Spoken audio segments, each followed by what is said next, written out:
and they proved that they are not a joystick for political daydreamers.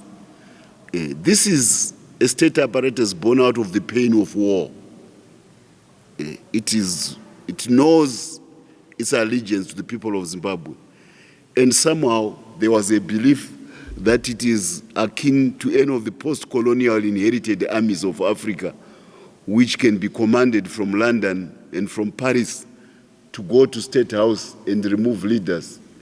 It does not work like that with our army.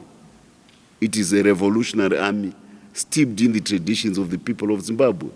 It is not the army of Mobutu Sese Seko. It is not the army of Idi Amin. It is not the army of Bokassa.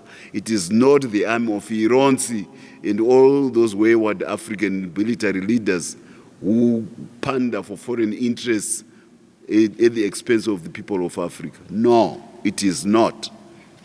And the president, to make sure that the state of apparatus was in safe hands, he made dramatic changes in the structure of our state apparatus. I want to congratulate the new leaders who were put in place as we approach 31.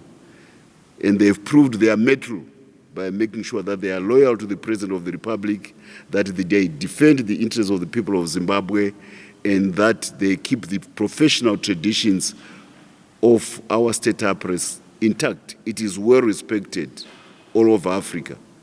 So heads off to General Matatu. And congratulations too, as I say, heads off.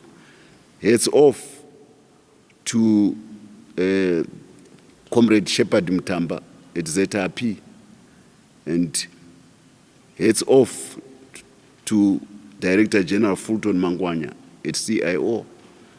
They assumed office in the nick of time at very short notice, and they proved their worth to the people of Zimbabwe, to the president who appointed them in those posts.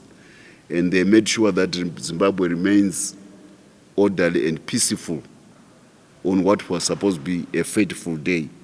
This is a salutary lesson to those who harbor the idea that they can personalize the Zimbabwe army. It is not. Why would you want to say that you somehow believe that you own the Zimbabwe army simply because you survived a war? Do we now assume that when we were fighting, you were trying to keep your life safe for the day when you can aspire to power? And how are you keeping your life safe? Because in war, it's a lottery of life. Anything can happen to you at any time. I went through that war, particularly for us who were in Mozambique.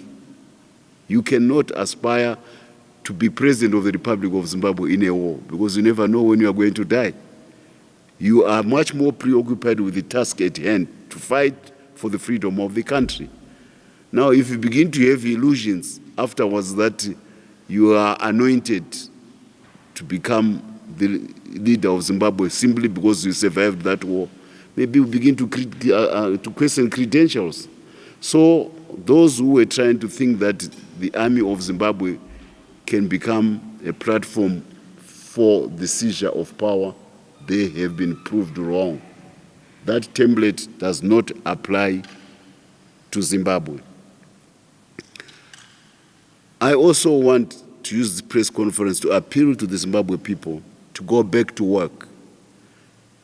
Your president is at work. Your army, your police, your intelligence apparatus, they have proved that they can maintain peace and order in the country. Your safety is assured. There won't be any destruction of property.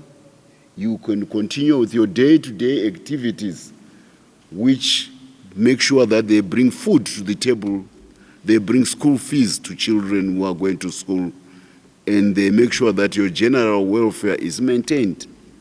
Please, people of Zimbabwe, go back to work and proceed to work even harder with the confidence that the future of Zimbabwe remains orderly, peaceful,